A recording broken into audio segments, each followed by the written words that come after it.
حجاج بن یوسف نے کہا، تاہم میں عبید اللہ کی واپسی کا انتظار کروں گا، اور اگر وہ بھی اچھی خبر نہ لایا تو؟ میں کچھ نہیں کہہ سکتا۔ سندھ ایک وسیع ملک ہے اور ہمیں وہاں لشکر کشی سے پہلے ایک لمبی تیاری کی ضرورت ہے۔ یہ بھی ممکن ہے کہ امیر المومنین ترکستان افریقہ اور اس کے بعد شاید اندلس کی فتح سے پہلے ہمیں سندھ پر لشکر کشی کی اجازت نہ دیں۔ محمد بن قاسم اب تک خاموشی سے یہ باتیں سن رہا تھا۔ اس نے زبیر کی مایوس نگاہوں سے متاثر ہو کر کہا، خلیفہ کو رضامند کرنے کی ذمہ داری میں لیتا ہوں۔ اگر آپ اجازت دیں تو میں کل کی بجائے آج ہی دمشق روانہ ہو جاؤں۔ حجاج نے جواب دیا، برخوردار، جاتے ہی خلیفہ کو ایسا مشورہ دے کر تم اپنی سپاہیانہ صلاحیتوں کا اچھا مظاہرہ نہیں کرو گے۔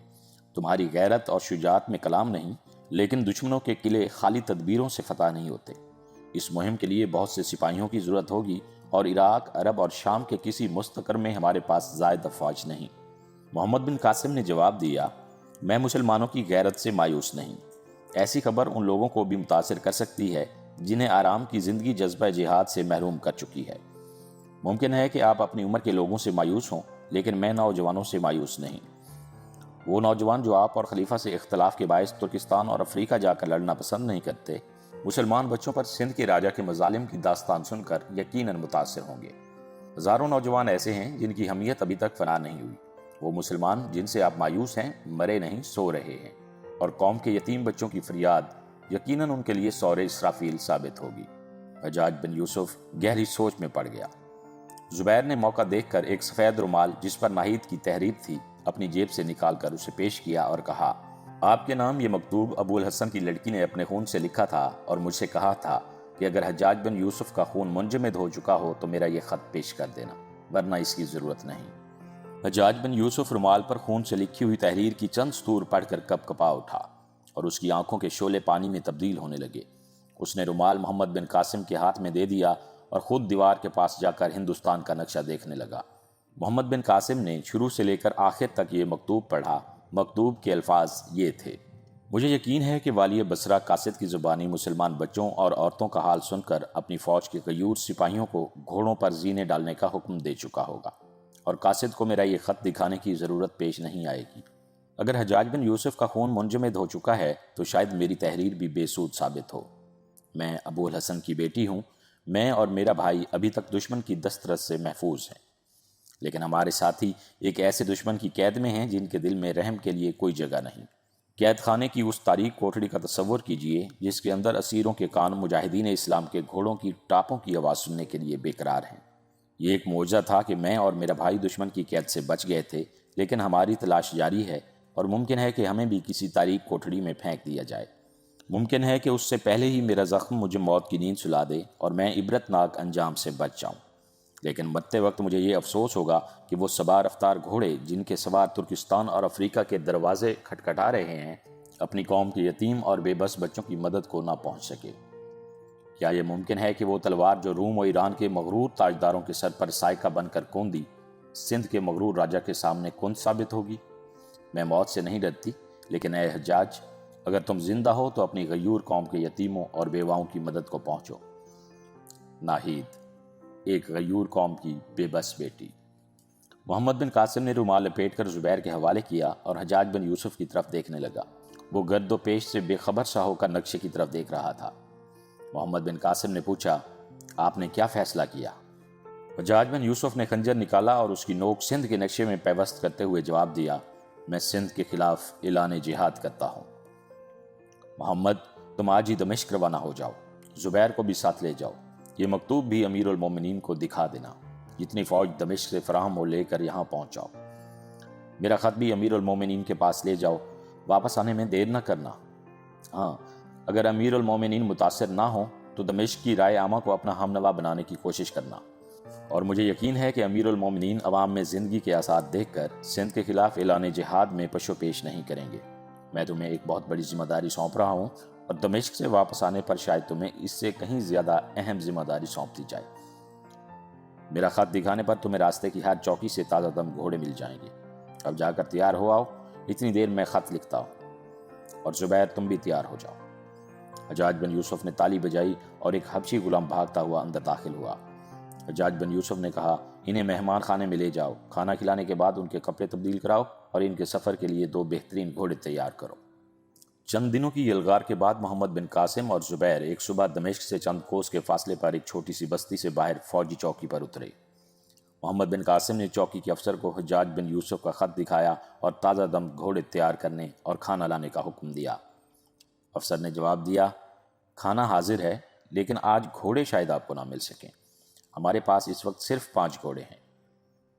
محمد بن قاسم نے کہا، لیکن ہمیں تو صرف 2 چاہیے۔ لیکن ان گھوڑوں پر امیر المومنین کے بھائی سلیمان بن عبد الملک اور ان کے ساتھی دمشق روانہ ہونے والے ہیں۔ کل چونکہ دمشق میں فنون حرب کی نمائش ہوگی، اس لیے ان کا آج شام تک وہاں پہنچنا ضروری ہے۔ میں نہ والی بصرہ کے حکم سے سرتابی کر سکتا ہوں اور نہ امیر المومنین کے بھائی کو ناراض کرنے کی جرات کر سکتا ہوں۔ آپ جانتے ہیں کہ وہ سخت طبیعت کے آدمی ہیں۔ وہ کہاں ہیں؟ وہ اندر آرام فرما رہے ہیں، غالباً دوپہر کے بعد یہاں سے روانہ ہوں گے۔ اگر آپ کا کام بہت ضروری ہے تو ان سے اجازت لے لیجئے، دوپہر تک ان کے گھوڑے تازہ دم ہو جائیں گے۔ ویسے بھی کوئی بڑی منزل طے کر کے نہیں آئے، آپ کھانا کھا کر ان سے پوچھ لیں۔ بذات خود میں آپ کو منع نہیں کرتا، آپ لے جائیں تو آپ کی مرضی، لیکن ہماری شامت آ جائے گی۔ زبیر اور محمد بن قاسم نے ایک درخت کے نیچے بیٹھ کر کھانا کھایا اور محمد بن قاسم اندر جانے کے ارادے سے اٹھا، لیکن زبیر نے کہا، کیا یہ ضروری ہے کہ ہم سلیمان کی اجازت حاصل کریں؟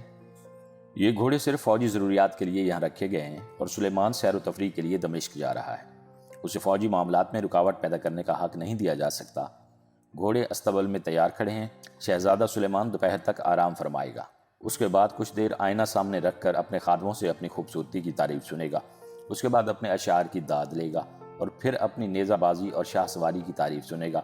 اس کے بعد ممکن ہے کہ شام کے وقت سپاہیوں کو حکم دے کہ گھوڑوں کی زینیں اتار دو، ہم صبح جائیں گے۔ محمد بن قاسم نے ہنستے ہوئے کہا، معلوم ہوتا ہے آپ سلیمان بن عبد الملک کے متعلق بہت کچھ جانتے ہیں۔ ہاں، میں اسے اچھی طرح جانتا ہوں۔ عالم اسلام میں شاید اس سے زیادہ مغرور اور خود پسند آدمی کوئی نہ ہو، اس لیے یہ کہتا ہوں کہ مجھے اس سے کسی اچھے جواب کی امید نہیں۔ محمد بن قاسم نے جواب دیا، مجھے صرف یہ خیال ہے کہ ہمارے چلے جانے کے بعد چوکی کے سپاہیوں کی شامت آ جائے گی، اس لیے اس سے پوچھ لینے میں کوئی حرج نہیں۔ آپ کی مرضی، لیکن آپ پوچھنے جائیں اور میں اتنی دیر میں استبل سے 2 گھوڑے کھول کر لاتا ہوں۔ محمد بن قاسم نے دروازہ کھول کر اندر جھانکا۔ سلیمان اپنے ساتھیوں کے درمیان دیوار سے ٹیک لگائے بیٹھا تھا، 2 خادم اس کے پاؤں دبا رہے تھے۔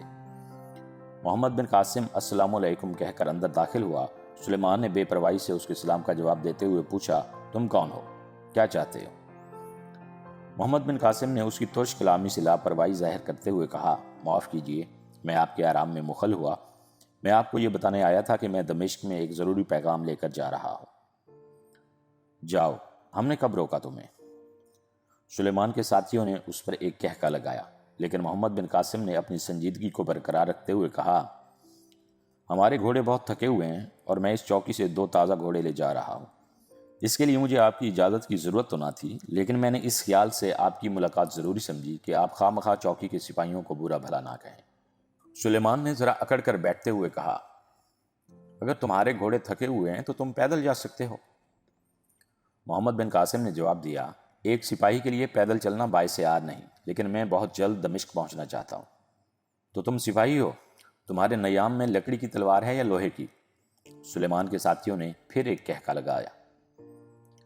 محمد بن قاسم نے پھر اطمینان سے جواب دیا، اگر بازوؤں میں طاقت ہو تو لکڑی سے بھی لوہے کا کام لیا جا سکتا ہے، لیکن میں آپ کو یقین دلاتا ہوں کہ میری تلوار بھی لوہے کی ہے اور مجھے اپنے بازوؤں پر بھی بھروسہ ہے۔ سلیمان نے اپنے ایک ساتھی کی طرف دیکھتے ہوئے کہا، صالح، یہ لڑکا باتوں میں کافی ہوشیار معلوم ہوتا ہے، ذرا اٹھو، میں اس کے سپاہیانہ جوہر دیکھنا چاہتا ہوں۔ ایک گندمی رنگ کا قوی ہیکل شخص فوراً اٹھ کھڑا ہوا اور نیام سے تلوار نکال کر آگے بڑھا۔ محمد بن قاسم نے کہا، میں راہ چلتوں کے سامنے اپنی سپاہیانہ صلاحیتوں کی نمائش کرنے کا عادی نہیں اور نہ میرے پاس اتنا وقت ہے، اور اگر وقت ہوتا تو بھی میں کرائے پر کہکے لگانے والوں سے دل لگی کرنا ایک سپاہی کے لیے باعث عار سمجھتا ہوں۔ محمد بن قاسم یہ کہہ کر باہر نکل آیا، لیکن صالح نے آگے بڑھ کر تلوار کی نوک سامنے کرتے ہوئے اس کا راستہ روک لیا اور کہا، بے وقوف، اگر تمہاری عمر 2-4 سال اور زیادہ ہوتی تو میں تمہیں بتاتا کہ کرائے پر کہکا لگانے والا کسے کہتے ہیں۔ سامنے زبیر ایک گھوڑے پر سوار ہو کر دوسرے گھوڑے کی لگام تھامے ہوئے تھا۔ سلیمان نے باہر نکل کر کہا، اسے جانے دو، یہ بیچارہ خدا جانے کہاں سے تلوار اٹھا لایا ہے، لیکن وہ کون ہے؟ اس نے زبیر کی طرف اشارہ کرتے ہوئے کہا، اسے روکو۔ صالح زبیر کی طرف متوجہ ہوا، لیکن آنکھ جھپکنے میں محمد بن قاسم کی تلوار نیام سے باہر آ چکی تھی۔ اس نے کہا، معلوم ہوتا ہے کہ ایام جاہلیت کے عرب اب بھی اس دنیا میں موجود ہیں، لیکن تم ہمیں روک نہیں سکتے۔ صالح تلوار کی نوک اس کے سینے کی طرف بڑھاتے ہوئے چلایا، اگر تمہاری زبان سے ایک لفظ اور نکلا تو میری تلوار خون میں نہائے بغیر نیام میں۔ لیکن اس کا فکرہ پورا ہونے سے پہلے محمد بن قاسم کی تلوار کی جنبش سے ہوا میں ایک سنسناہٹ اور پھر دو تلواروں کے ٹکرانے سے جھنکار پیدا ہوئی، اور اس کے ساتھ ہی صالح کی تلوار اس کے ہاتھ سے چھوٹ کر 10 قدم دور جا پڑی، اور وہ حیرت، ندامت اور پریشانی کی حالت میں اپنے ساتھیوں اور اس کے ساتھی دم بخود ہو کر محمد بن قاسم کی طرف دیکھ رہے تھے۔ سلیمان نے اپنے ساتھی کی بے بسی کو دیکھ کر زور سے کہکا لگایا، لیکن محمد بن قاسم کو گھوڑے پر سوار ہوتا دیکھ کر کہکے کی آواز اس کے گلے میں اٹک گئی اور اس نے چلا کر کہا، ٹھہرو۔ محمد بن قاسم نے گھوڑے کی لگام موڑتے ہوئے اس کی طرف دیکھا اور کہا، آپ کا ساتھی بہادر ہے لیکن تلوار پکڑنا نہیں جانتا۔ میرا مشورہ ہے کہ اپنے ساتھیوں کو دمشق کی نمائش میں لے جانے سے پہلے کسی سپاہی کے سپرد کریں۔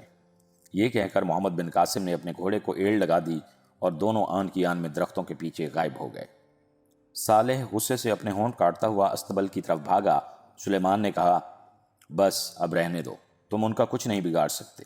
ایک نوجوان لڑکا ہم سب کا منہ چڑھا کر نکل گیا۔